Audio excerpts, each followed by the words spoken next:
Hi friends, welcome back to my channel. మీరు కనుక first time నా ఛానల్ చూస్తున్నారా అయితే ప్లీజ్ సబ్స్క్రైబ్ చేసుకోండి, లైక్ చేయండి, షేర్ చేయండి. ఫ్రెండ్స్, మీరు సబ్స్క్రైబ్ చేసి లైక్ చేసి కామెంట్ చేయడం వల్ల నాకు ఎంతో ఎంకరేజింగ్గాను సపోర్టింగ్గాను ఉంటుందండి.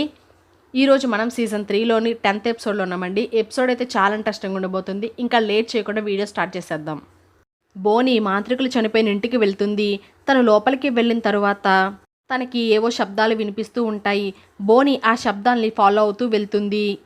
చివరికి ఆ శబ్దాలు బేస్మెంట్లో ఉన్న ఒక రూమ్లో నుంచి వస్తూ ఉంటాయి. బోని ఆ రూమ్లోకి వెళ్తుంది. ఆ రూమ్లో 4 బాక్సెస్ ఉంటాయి. బోని ఒక బాక్స్ని ఓపెన్ చేస్తుంది. అందులో క్లౌజ్ చనిపోయి ఉంటాడు. తన చేతికి వాళ్ళమ్మ ఎస్తేర్ లాకెట్ కూడా ఉంటుంది. ఈలోగా బోని దగ్గరికి ఎవరో వస్తున్నట్లుగా అనిపిస్తుంది. బోని ఒక్కసారిగా వెనక్కి తిరిగి చూస్తుంది. అయితే ఇదంతా నిజం కాదు, ఇదంతా బోని కల. బోని ఒక్కసారిగా నిద్రలో నుంచి లేస్తుంది. ఎలీనా జాగింగ్ చేస్తూ ఉంటుంది. కొంచెం దూరం వెళ్ళిన తర్వాత తనను ఎవరో ఫాలో అవుతున్నట్లుగా తనకు అనిపిస్తుంది. ఎలీనా ఫాస్ట్గా పరిగెత్తుకుంటూ వెళ్ళి ఆ వ్యక్తి దగ్గర నుంచి తప్పించుకుని ఒక ప్లేస్లో ఆగుతుంది. ఎలీనా ఆ వ్యక్తి వెళ్ళిపోయాడనుకుని తన ఇంటికి వెళ్ళడానికి వెనక్కి తిరుగుతుంది. ఈలోగా ఆ వ్యక్తి తన ముందు నుంచుని ఉంటాడు. ఆ వ్యక్తిని చూడగానే ఎలీనా ఒక్కసారిగా భయపడిపోతుంది. ఆ వ్యక్తి ఎలీనాతో మీకేమైంది, మీరు బాగున్నారా అని అడుగుతాడు. ఎలీనా నేను బాగానే ఉన్నానని చెప్తుంది. తరువాత ఆ వ్యక్తి అక్కడి నుంచి వెళ్ళిపోతాడు. ఎలీనా బోని మిస్టిక్ గ్రిల్లో మాట్లాడుకుంటూ ఉంటారు. ఎలీనా బోనీతో నాకేమైందో అర్థం కావడం లేదు, ఎవరిని చూసినా క్లౌజ్ మనుషుల్లానే కనిపిస్తున్నారు, నన్ను చంపడానికి వస్తున్నట్లే అనిపిస్తుంది అని అంటుంది. బోనీ కూడా ఎలీనాతో తనకు వచ్చిన కల గురించి చెప్తుంది. మాంత్రికులు చనిపోయిన ఇంట్లో బేస్మెంట్లో ఒక రూమ్ ఉందని, ఆ రూమ్లో 4 బాక్సెస్ ఉన్నాయని, ఆ బాక్సులో ఒక దానిలో క్లౌజ్ ఉన్నాడని చెప్తుంది. ఎలీనాతో ఈ కలే నాకు రోజు వస్తుందని చెప్తుంది. ఎలీనా బోనీతో మరైతే కన్ఫర్మ్ చేసుకోవడానికి నువ్వు ఒకసారి ఆ మాంత్రికులు చనిపోయిన ప్లేస్కి వెళ్ళి చూడు అని అంటుంది. బోనీ కూడా సరే వెళ్తాను అని చెప్తుంది. డీమాను సాల్స్మాను ఇద్దరు మిస్టర్ గ్రిల్లో ఉంటారు. వీళ్ళిద్దరూ జెర్మీ గురించి మాట్లాడుకుంటూ ఉంటారు. ఈలోగా అక్కడ పనిచేసే ఒక వెయిటర్ వచ్చి జెర్మీ వారం క్రితమే మిస్టర్ గ్రిల్లో పనిచేయడం మానేశాడు, తను ఇప్పుడు ఇక్కడ లేడు అని చెప్తుంది. సాల్స్మాను జెర్మీ గురించి ఎలీనాతో చెప్తాడు. జెర్మీ టైలర్తో కలిసి అడవిలో ఉంటాడు. బాణాన్ని ఎలా వేయాలో నేర్చుకుంటూ ఉంటాడు.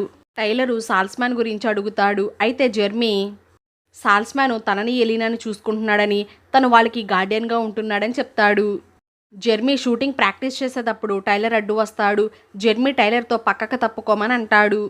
టైలరు జెర్మీతో నువ్వు నన్ను బాణంతో చంపలేవు, ఎందుకంటే నేను ఒక హైబ్రిడ్ని.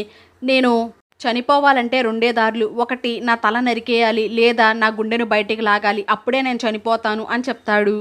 ఎలీనా జెర్మీకి కాల్ చేస్తుంది. కానీ జెర్మీ కాల్ లిఫ్ట్ చేయడు.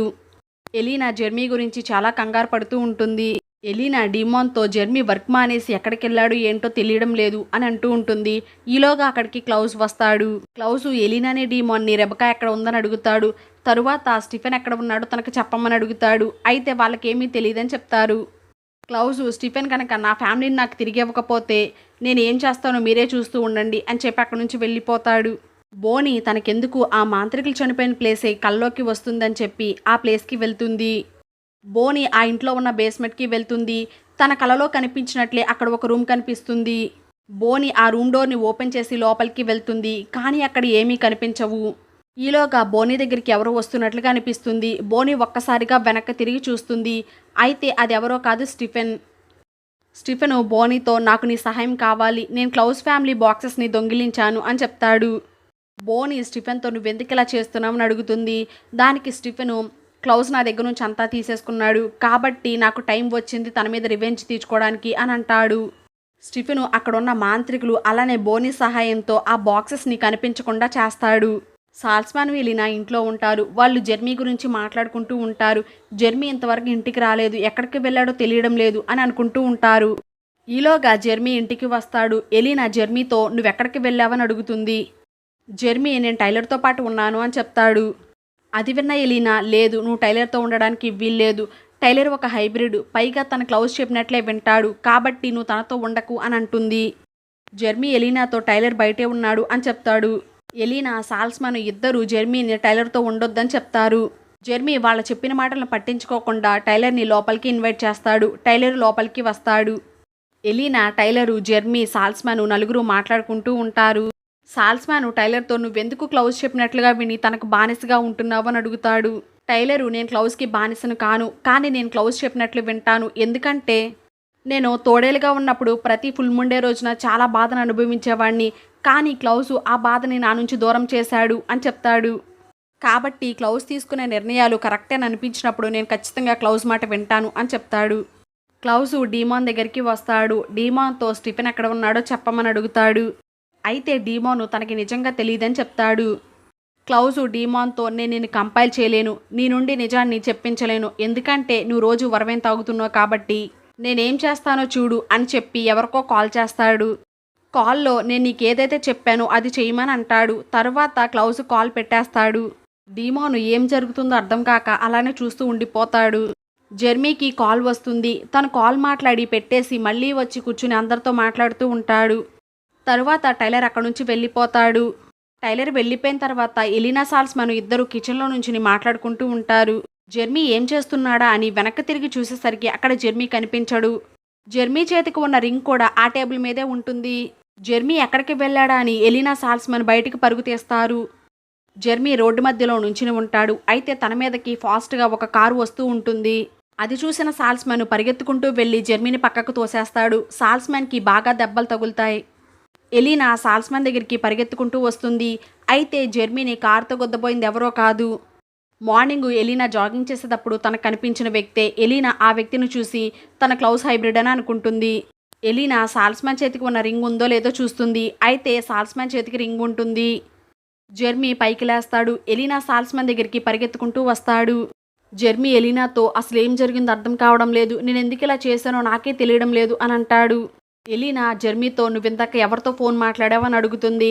దానికి జెర్మీ క్లౌస్తో అని చెప్తాడు. అది విన్న ఎలీనాకి అర్థమయ్యే విషయం ఏంటంటే క్లౌస్ జెర్మీని కంపైల్ చేశాడని, కాబట్టే జెర్మీ తనను తాను సూసైడ్ చేసుకోబోయాడని. తరువాత ఎలీనా జెర్మీ ఇద్దరూ కలిసి సాల్స్మాన్ని ఇంట్లోకి తీసుకుని వెళ్తారు. ఎలీనా డీమాన్కి కాల్ చేసి రమ్మంటుంది. డీమాన్ ఎలీనా వాళ్ళ ఇంటికి వస్తాడు. డీమాను జెర్మీతో అసలు నువ్వు ఎలా కంపైల్ అయ్యావు, నీ దగ్గర వర్వేన్ బ్రేస్లెట్ ఉండాలి కదా, అది ఏదని అడుగుతాడు. జెర్మీ అవును అంటూ తన చేతిని చూసుకుంటాడు. అయితే తన చేతికున్న వర్వేన్ బ్రేస్లెట్ కనిపించదు. అప్పుడే జెర్మీకి అర్థమయ్యే విషయం ఏంటంటే టైలరు తనకు తెలియకుండానే తన చేతికున్న బ్రేస్లెట్ని తీసేశాడని. జెర్మీకి చాలా కోపం వస్తుంది. ఇప్పటికే మనం అందరినీ కోల్పోయాము, ఇంకా కోల్పోవడానికి సిద్ధంగా లేము.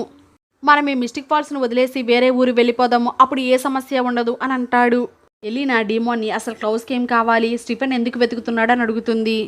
డీమాను ఎలీనాతో స్టీఫెను క్లౌస్ ఫ్యామిలీ బాక్సెస్ని దొంగిలించి దాచాడు, అది ఎక్కడ దాచాడన్న అదే క్లౌస్కి కావాలి, సో తన ఫ్యామిలీని తనకు తిరిగి ఇవ్వమని క్లౌస్ అడుగుతున్నాడు అని చెప్తాడు. అది విన్న వెంటనే ఎలీనా బోనీకి కాల్ చేస్తుంది. బోనీతో నీ కలలో వచ్చినట్లే స్టీఫెను క్లౌస్ ఫ్యామిలీ బాక్సెస్ని దొంగిలించి దాచాడు అని చెప్తుంది. ఇంకా బోనీతో జెర్మీని క్లౌస్ కంపైల్ చేశాడని, జెర్మీ తనను తానే సూసైడ్ చేసుకోబోయాడని చెప్తుంది.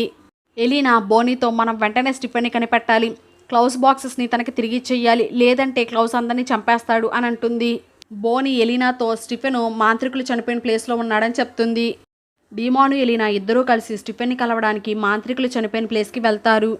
డీమాను ఎలీనా లోపలికి వెళ్ళగానే డీమాన్ని ఎండ కాల్చేస్తూ ఉంటుంది. ఎలీనా డీమాన్తో నేను వెళ్ళి స్టీఫెన్తో మాట్లాడతాను, నువ్వు బయటికి వెళ్ళిపోమని అంటుంది.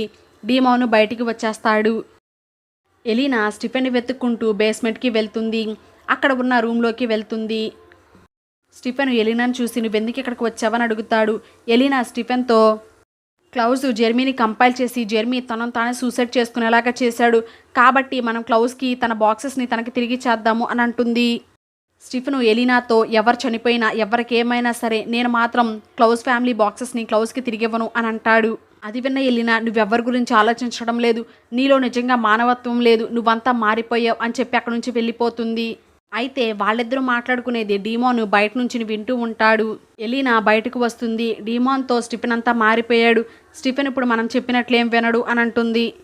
డీమాను ఎలీనాకి తన కార్ కీస్ ఇచ్చి నువ్వు ఇంటికి వెళ్ళిపో, నేను స్టీఫెన్తో డీల్ చేస్తాను అని చెప్పి ఎలీనాని అక్కడి నుంచి పంపించేస్తాడు. డీమాను ఎలాగోలా తన స్ట్రెంత్ని స్పీడ్ని ఉపయోగించి ఎండ నుంచి తప్పించుకుంటూ బేస్మెంట్కి వెళ్తాడు. స్టీఫెను డీమాను చూసి నువ్వు చాలా కష్టపడి లోపలికి వచ్చినట్లు ఉన్నావు అని అంటాడు. డీమాను స్టీఫెన్తో మనిద్దరం మాట్లాడుకోవాలి అని చెప్పి స్టీఫెన్ని తీసుకుని ఆ ఇంట్లో నుంచి బయటకు వస్తాడు. డీమాను స్టీఫెన్ని పక్కనే ఉన్న ఒక చెక్కతో తన పొట్టలో పొడిచేస్తాడు. ఈ పాటికి క్లౌస్ చనిపోయేవాడు, కానీ నువ్వు క్లౌస్ని చంపకుండా ఎందుకు ఆపేవని అడుగుతాడు.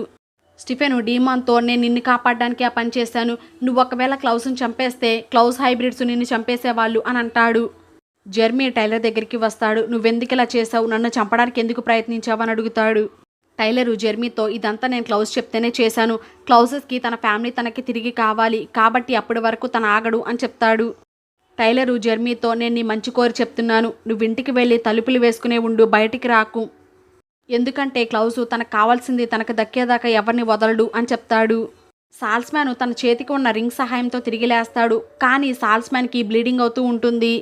ఎలీనా వెంటనే అంబులెన్స్కి కాల్ చేసి రమ్మంటుంది. అయితే అంబులెన్స్ వస్తుంది. వాళ్ళు వచ్చి సాల్స్మ్యాన్ని చెక్ చేస్తారు. వాళ్ళు ఎలీనాతో వెంటనే సాల్స్మ్యాన్ని హాస్పిటల్లో జాయిన్ చేయాలి అని చెప్తారు. ఎలీనా సరే వెళ్దాం పదండి అని అనేలోపు అక్కడికి క్లౌజ్ హైబ్రిడ్ టోనీ వస్తాడు. టోనీ అంబులెన్స్ వాళ్ళని కంపైల్ చేసి అక్కడి నుంచి పంపించేస్తాడు. టోనీ ఎలీనాతో నన్ను లోపలికి ఇన్వైట్ చెయ్యి, నేను వచ్చి నా బ్లడ్ ఇచ్చి సాల్స్మ్యాన్ని కాపాడతాను అని అంటాడు. ఎలీనా సాల్స్మ్యాన్ దగ్గర ఉండి సాల్స్మ్యాన్ని కాపాడాలి అని ఆలోచిస్తూ ఉంటుంది. ఈలోగా టోనీ కింద పడిపోతాడు. ఎలీనా ఏం జరిగిందని బయటకు పరిగెత్తుకుంటూ వెళ్ళి చూస్తుంది. అయితే అక్కడ జెర్మీ టోనీని బాణంతో షూట్ చేస్తాడు. జెర్మీ లోపలికి వచ్చి కిచెన్లోకి వెళ్ళి ఒక చాక్ తీసుకుంటాడు. బయటకు వెళ్ళి టోనీ తలని నరికేసి తనని చంపేస్తాడు. జెర్మీ ఎలీనాతో పద మనిద్దరం కలిసి సాల్స్మ్యాన్ని తీసుకుని హాస్పిటల్కి వెళ్దాం అని అంటాడు. తరువాత వాళ్ళిద్దరూ కలిసి సాల్స్మ్యాన్ తీసుకుని హాస్పిటల్కి వెళ్తారు. డీమాను స్టిఫెన్ని నీ ప్లాన్స్ ఏంటి అని అడుగుతాడు. స్టిఫెను డీమాన్తో క్లౌజ్కున్న ఒకే ఒక్క వీక్నెస్ తన ఫ్యామిలీ. క్లౌజ్ నా దగ్గర నుంచి అంతా తీసేసుకున్నాడు, నా నుంచి అంతా దూరం చేశాడు, కాబట్టి నేను క్లౌజ్ మీద రివెంజ్ తీర్చుకోవాలనుకుంటున్నాను అని అంటాడు. అది విన్న డీమాను నేను కూడా నీతో పాటు ఉంటాను, ఇద్దరం కలిసే క్లౌజ్ మీద రివెంజ్ తీర్చుకుందాం అని అంటాడు. స్టిఫెను సరే అంటాడు. కానీ ఇది మన ఇద్దరి మధ్య ఉండాలి, నువ్వు ఎలీనాతో చెప్పకూడదు అని అంటాడు. దానికి డీమాన్ కూడా సరే అంటాడు. స్టిఫెను డీమాన్ని తీసుకుని లోపలికి వెళ్తాడు. డీమాన్కి బాక్సెస్ని చూపిస్తాడు. తరువాత ఆ బాక్సెస్ మాయమైపోతాయి. స్టిఫెను డీమాన్తో బోనీ అండ్ ఇక్కడున్న మాంత్రికులందరూ మనకి సహాయం చేస్తున్నారు, ఒకవేళ క్లౌజ్ ఇక్కడికి వచ్చినా తనకి మాత్రం ఆ బాక్సెస్ కనిపించవు అని చెప్తాడు. సాల్స్మ్యాన్ దగ్గరికి డాక్టర్ ఫెల్ వస్తుంది. సాల్స్మ్యాన్తో మీకు అంత యాక్సిడెంట్ అయినా కూడా మీరు ఎలా లేచి తిరుగుతున్నారో, ఎలా బ్రతికారో అసలు అర్థం కావడం లేదు అని అంటుంది. అయితే మీరు దేవత కానీ దేవుడై ఉండాలి, లేకపోతే మీరు బ్రతికే ఛాన్సే లేదు అని అంటుంది. సాల్స్మ్యాన్ నేను ఒక ప్లేస్కి వెళ్ళాలి అని చెప్పి అక్కడ నుంచి వెళ్ళిపోతాడు. ఎలీనా క్లౌజ్కి కాల్ చేసి రమ్మంటుంది. క్లౌజ్ ఎలీనా వాళ్ళ ఇంటికి వస్తాడు. ఎలీనా క్లౌజ్ని బేస్మెంట్కి తీసుకువెళ్ళి రెబకాని చూపిస్తుంది. ఎలీనా క్లౌజ్తో నేను నీ చెల్లి రెబకాని నీకు తిరిగిచ్చేస్తున్నాను, కాబట్టి మన డీల్ ప్రకారం నువ్వు మా తమ్ముడు జెర్మీని ఏమీ చెయ్యకూడదు అని అంటుంది. క్లౌజ్ తన చెల్లి గుండెల్లో ఉన్న డాగర్ని బయటకు తీసేస్తాడు. క్లౌజ్ ఎలీనాతో నేను నిన్ను చంపను, ఎందుకంటే నాకు నీ అవసరం ఉంది, నువ్వు స్టిఫెన్ని వెతకడంలో నువ్వు నాకు సహాయం చేయాలి అని అంటాడు. ఎలీనా క్లౌజ్తో స్టిఫెన్ నా మాట వినడు, నువ్వు తనని ఒక మాన్స్టర్గా మార్చేశావు, తను ఎవరి గురించి పట్టించుకోవడం లేదు, తనకు కావాల్సిందే చేస్తున్నాడు అని అంటుంది. ఎలీనా క్లౌజ్తో అయిన రెబకా నన్ను వదలదు, నేను తనను మోసం చేస్తానని తెలియగానే తనను చంపేస్తుంది అని అంటుంది. క్లౌజు లేదు, నేను రెబకాను ఆపుతాను, రెబకా నిన్ను చంపదు అని అంటాడు. ఎలీనా క్లౌజ్తో మీ చెల్లికి నిజం తెలిసిపోయింది, మీ అమ్మని చంపింది మైకేల్ కాదు నువ్వేనని అని చెప్తుంది. క్లౌజు రెబకాను తీసుకుని అక్కడి నుంచి వెళ్ళిపోతాడు. రెబకాకి మెలకు వస్తూ ఉంటుంది. అయితే క్లౌజ్కి రెబకాకి నిజం తెలిసిపోయిందన్న విషయం గుర్తుకు వస్తుంది. వెంటనే డాగర్తో మళ్ళీ రెబకా గుండెల్లో పొడి చేస్తాడు. డీమాను ఎలీనా దగ్గరికి వస్తాడు. ఎలీనా డీమాన్తో నేను క్లౌజ్తో డీల్ చేసుకున్నాను, రెబకాని తనకి తిరిగిచ్చేశాను, అలానే జెర్మీని వదిలేయమని చెప్పాను అని అంటుంది. డీమాను ఎందుకలా చేశావని అడుగుతాడు. ఎలీనా డీమాన్తో జెర్మీ హైబ్రిడ్ తల నరికేసి చంపేశాడు, వాడికి ఇంకా 16 సంవత్సరాలే, వాడికి ఇలాంటి జీవితం వద్దు, వాడు నార్మల్ లైఫ్ని అనుభవించాలి, కాబట్టి నువ్వు నాకు సహాయం చేయాలి అని అంటుంది. డీమాను ఎలీనాని ఏం చేయమంటావని అడుగుతాడు. దానికి ఎలీనా డీమాన్తో జెర్మీకి ఈ లైఫ్ వద్దు, తన నార్మల్ లైఫ్ని గడపాలి, కాబట్టి నువ్వు తనని కంపైల్ చేసి ఈ మిస్టిక్ ఫాల్స్ని వదిలేసి వెళ్ళిపోయేలాగా చేయమని అడుగుతుంది. సాల్స్మ్యాను ఎలీనా డీమాను ముగ్గురు కలిసి జెర్మీ రూమ్కి వెళ్తారు. జెర్మీ వాళ్ళని చూసి ఏంటి మీ ముగ్గురు ఒకేసారి వచ్చారు అని అడుగుతాడు. ఎలీనా జెర్మీతో నువ్వు చెప్పింది నిజమే, మనం ఈ మిస్టిక్ ఫాల్స్ని వదిలేసి వెళ్ళిపోతే ఏ ప్రాబ్లము ఉండదు అని అంటుంది. డీమాను జెర్మీ దగ్గరికి వస్తాడు. జెర్మీ కళ్ళలోకి చూసి తనని కంపైల్ చేస్తాడు. నువ్వు ఈ మిస్టిక్ ఫాల్స్ని వదిలేసి వేరే ఊరు వెళ్ళిపోతున్నావు, వేరే స్కూల్లో జాయిన్ అవ్వబోతున్నావు, నీకు మంచి జీవితం ఉంటుంది అని చెప్తాడు. స్టిఫెను బోనీ ఇద్దరు బాక్సెస్ని చూస్తూ ఉంటారు. స్టిఫెను బోనీతో ఇక్కడ ఉన్న ఈ బాక్స్ మాత్రం ఓపెన్ అవ్వడం లేదు అని చెప్తాడు. దానికి బోనీ ఈ బాక్స్ని చాలా పవర్ఫుల్ మ్యాజిక్తో క్లోజ్ చేశారు, కాబట్టి ఇది ఓపెన్ చేయడం చాలా కష్టం అని అంటుంది. కానీ ఈ బాక్స్ని మనం ఓపెన్ చేస్తే ఇందులో క్లౌజ్ని ఎలా చంపాలి అనే సీక్రెట్ ఉంటుందేమో అని అంటుంది. ఇక్కడతో ఈ ఎపిసోడ్ ఎండ్ అయిపోతుంది. క్లౌజ్ తన బాక్సెస్ని స్టీఫెన్ దగ్గర నుంచి తీసుకోగలడా? ఒకవేళ తీసుకోగలిగితే అది ఎలా అన్నది నెక్స్ట్ వీడియోలో చూద్దాము. చూస్తూనే ఉండండి మా ఛానల్. ఇంకా సబ్స్క్రైబ్ కూడా చేసుకోండి. నాకు సపోర్ట్ చేయండి. Thanks for watching.